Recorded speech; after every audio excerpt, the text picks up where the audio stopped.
Let's talk about money. Men and women have been concerned about money since the first coin was fashioned in Asia Minor about 700 BC. You might say that money's like good health, in that we're concerned about it to the extent that we don't have it. The purpose of this message is to get down to basics, to clear the air surrounding the entire subject of money. To do this, I'm going to have to get absolutely elementary, and while you may already know most of the things I'm going to say, I think it's important that we remind ourselves just exactly what money is, how much of it is enough, and how to earn the amount of money you need to live the way you want to live now and in the important future years. To begin, let's get rid of the old myth once and for all that money is bad or unimportant. It is not bad, and it is important, vitally important. It's just as important as the food and clothes it buys, the shelter it affords, the education it provides, and the doctor's bills it pays. Money is important to any person living in a civilized society. To argue and split hairs to the effect that it's not as important as other things is absurd. Nothing will take the place of money in the area in which money works. That's all there is to it. What is money? Money is the harvest of our production. Money is what we receive for our production and service as persons, and which we can then use to obtain the production and service of others. We can quite often accurately gauge the extent of our production and service by simply counting the amount of money we receive for it. You will still hear people say, money won't bring happiness. The earning and possession of money has brought a lot more happiness than has poverty. Money's a warm home and healthy children. It's birthday presents and a college education. It's a trip abroad and the means to help the older people and the less fortunate. We're not saying that piling up a lot of wealth is important. What we are saying is that money is important because it's the only reward which is completely negotiable and can be used by everyone. Look at it this way. A diamond is more valuable than a lump of coal, yet that's exactly what a diamond was at one time. And just as a lump of coal can be transformed into one of the world's most valuable objects, a human being can vastly increase his own value to the world. Try to remember this formula. The amount of money we receive will always be in direct ratio to the demand for what we do, our ability to do it, and the difficulty of replacing us. A highly skilled human being is worth more money in our economy than a person who is not highly skilled and who can be easily replaced. This is not to say that one person is any better than any other person. Remember that in this message we're only talking about money, nothing else. This is why there are few limitations on a person within his company and industry. His income will be an exact proportion to the demand for what he does, his ability to do what he does, and the difficulty of replacing him. That's why the whole idea of trying to get something for nothing is ridiculous and won't work. A top jockey will earn upwards of $200,000 a year, which will represent 10% of the winnings of the horses he rides. You might say riding a horse serves no useful purpose, but the demand is there, useful or not. It's the same with a star in show business. His or her income will very accurately reflect the demand for what he or she does. And that's why preparation for life is so important. Luck has been defined as what happens when preparedness meets opportunity. A great opportunity will only make the unprepared, the unqualified, appear ridiculous. For every one of us, opportunities are all around us. Our ability to see them will depend in large part on how well we have prepared ourselves. Now, how do you stack up in this regard? Now, while this may sound elementary, you'd be amazed at the number of people who want more money, but don't want to take the time and trouble to qualify for it. And until they qualify for it, there's no way on earth for them to earn it. It's like the person who wants a good-looking figure but doesn't want to stay on a diet long enough to get it. To 9/10 of the world's population, the average North American is already rich. There's a greater difference between the standard of living of most of the world's population and our average worker than there is between the standard enjoyed by our average worker and the richest man in the country. Our working man has just about everything the wealthiest man has, only smaller. He has a home, car, often two of them, radio, TV, savings account, debts. They're just smaller. His food is as good and just as plentiful. His bed is just as comfortable. His home is just as warm in the winter. He has exactly the same amount of time and just as much, maybe more, freedom. His life expectancy at birth is 70 years. For the rest of the world, on the average, it's less than 40. With only a fraction of the world's population, we in the free world have half of the world's total money income. We have more than 2/3 of all the automobiles on Earth. So in talking about money, let's understand that we're already rich as people. Now, how much do you want? How much money do you need to live the way you want to live, to accomplish the goals you have established for yourself? Most people think they want more money than they really do, and settle for a lot less than they could earn if they went about it the right way. The world will pay you exactly what you bargained for, exactly what you earned, but not a penny more. You remember the poem that goes, "I bargained with life for a penny, and life would pay no more"? Well, that's about it. We will receive not what we idly wish for, but what we justly earn. Our rewards will always be in exact proportion to our service. If you don't like your income, you must devise ways and means of increasing your service. And this is an individual thing. No one can do it for you. Although you can get ideas from others, your service must come out of you, your mind, your abilities, and your energy. A strong man cannot make a weak man strong, but a weak man can become strong on his own by following a specific course of action for a sufficient length of time. And a man who's already strong can become a lot stronger. It's the same with this business of money. A man who refuses to do more than he's being paid for will seldom be paid for more than he's doing. You may have heard someone say, "Why should I knock myself out for the money I'm getting?" Now, it's this attitude which, more than anything else, keeps a person at the bottom of the economic pile. He doesn't understand that only as we grow in value as persons will we receive the increased income we seek. If we try to stand still in our work, and millions do, we'll never know the rewards, nor the joy of accomplishment, and the personal satisfaction and peace of mind which come only to the person of unusual achievement.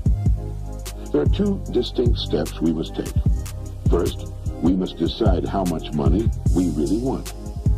Once this decision is made, the second step is to forget the money and concentrate on improving what we now do until we've grown to the size that will fit and naturally earn the income we seek. Once we're fully qualified for the amount of money we decide to earn, we'll soon find ourselves earning it. And we'll also discover that with our new powers and abilities, it's no more difficult, perhaps even less difficult, than what we're now doing for the money we're now earning. Now ask yourself, how much money am I perfectly willing to earn? Realizing that the amount I earn will be in exact proportion to my skills, the demand for what I do, and the difficulty of replacing me. There are really three amounts of money every person should decide upon. One, the yearly income he wants to earn now or in the near future. Two, the amount of money he wants to have in a savings and or investment account.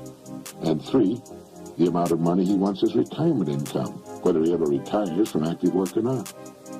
Now it's here that most people make a very serious mistake. They never decide on any one of these three amounts of money.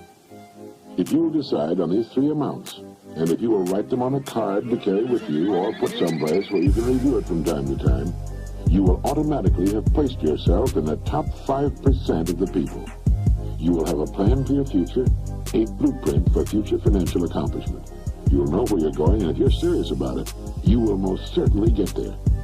You see, the trouble with people is not in achieving their goals. They can do that. It's in not setting goals that people get in trouble. They leave it to chance and find out sooner or later, and to their sorrow, that chance doesn't work, that they've missed the boat. It's estimated that only 5% decide on the money they'll earn, and then grow as persons into the size of the incomes they seek. They thus take their lives, their fortunes, and their futures into their own hands as they should, and accomplish their goals right on schedule all the years of their lives. You can do the same thing, and you can do it starting right now. There are two kinds of people where money's concerned. There are the majority who cut back on their wants to fit their incomes, and there are those free spirits in the minority who make their incomes fit their wants. Now, which is best for you? You must decide. Ben Franklin gave us the secret to wealth. He said the road to wealth lies in augmenting our means or diminishing our wants. Either will do, but the quickest way to wealth is to do both at the same time. Now, when you write down the yearly income you mean to earn, you no doubt know whether or not it's average for the work you're in or above average. The chances are good that the figure you will decide upon will be above average, perhaps quite a bit above average. That's good. Now ask yourself, who in my line of work is now earning that kind of money? If you know, you'll have a good idea of what you have to do in order to earn it. Now, this is exactly how men move from the ranks into positions of top authority with corresponding incomes. I have no way of knowing your line of business. Regardless of the business you're in, it needs new leaders, men to come up in the years ahead. Everything is expanding, getting larger, and with the increase in size and scope, the most desperate need is for the dedicated, able person who can learn to lead the field, and to lead others as well. Some of the top executives in the nation today were once accountants, shipping clerks, struggling lawyers, service station attendants, salesmen far out in remote territories, sales clerks, mailroom boys, mechanics. You cannot think of a position from which people have not climbed to the top. Understand what I'm going to say, and it'll bring you and yours everything you want. It's not the job, it's the person. It's not your present circumstances which count, but the circumstances you make up your mind to achieve that are important. The only limit on your income is you. And the income you decide upon can be achieved within the framework of your present work, industry, or profession, where you already have a start and a place. All you need is the plan, the roadmap, and the courage to press on to your destination, knowing in advance that there will be problems and setbacks, but knowing also that nothing on earth can stand in the way of a plan backed by persistence and determination. With the income written down that you intend to earn, spend a part of each day thinking of ways in which you can increase your service, knowing that you have only to manage this and the income will take care of itself. Since the amount of money you want to earn is more than you're now receiving, your part of the bargain is to find ways of increasing your service until the gap has been bridged, and more than bridged. Look at your card, with the 3 amounts written on it. By setting a financial goal, you're demonstrating faith. You will find that you'll begin to become what others call lucky. You'll begin to get good hunches and ideas. You'll take far more interest in everything about your work and your company. You'll see opportunities in your work and environment you've never noticed before. In fact, you'll soon discover you're no longer the same person. You'll care less how others are doing their jobs and concern yourself more with the manner in which you do yours. By your example, you'll inspire others to do their jobs better. Have faith in yourself and the quiet, firm inner knowledge that you can and will accomplish your goals. Know that the answers you seek will come to you in their own time if you only keep looking for them. Above all, realize that money cannot be sought directly. Money, like happiness, is an effect. It's the result of a cause, and the cause is valuable service. Keep money in its proper place. It's a servant, nothing more. It's a tool with which we can live better, see more of the world, give our youngsters the education they need and a good start in life. It's the means to a happy, carefree retirement in later years. Money is necessary to modern life, but keep it in its place. You need only so much food to enjoy good health. You need only so much money to live comfortably, securely, and well. Too much emphasis on money reverses the whole picture. You then become the servant, and the money becomes the master. As Horace Latimer put it, it's good to have money and the things money can buy, but it's good, too, to check up once in a while and make sure that you haven't lost the things that money can't buy. Every person should know happiness in his work and home, and prosperity. These things can and should be yours. Now, play this message as often as you can during the next week. Fix your plans firmly in your mind, and relax. Keep cool and calm. Be as serene as you possibly can be. You have nothing to worry about. Right now, you may have no idea at all how the additional income you seek is going to come to you, nor how you're going to save the amount you want in a savings account, or how you can possibly arrange for the retirement income you've decided upon. That isn't important. Remember that the only really important thing is that you know what you want. If you do, you will become. You must become what you think about. Be realistic about your financial goals, for as you reach them, you can then set higher goals. Trying to jump too far too soon can often result in confusion, tenseness, and worry. Take your growth in sensible, logical steps, remembering that the big thing is that you know what you want, and that you realize your rewards will match your service. That is, that you must devise ways and means of actually becoming the person who is worth the amount of money you have established for yourself. A person may be worth more than he's getting for a while, but the two will match up. They have to. In fact, unless a person is worth more than he's now receiving, he cannot move ahead. He's receiving all he's worth. It all gets back to the great law that controls everything in the universe, cause and effect. The cause must precede the effect, or the effect cannot occur. This is why people who try to get something for nothing are only fooling themselves and earning the disillusionment and frustration they must one day reap. You can have what you want. The most valuable commodity I know of is information.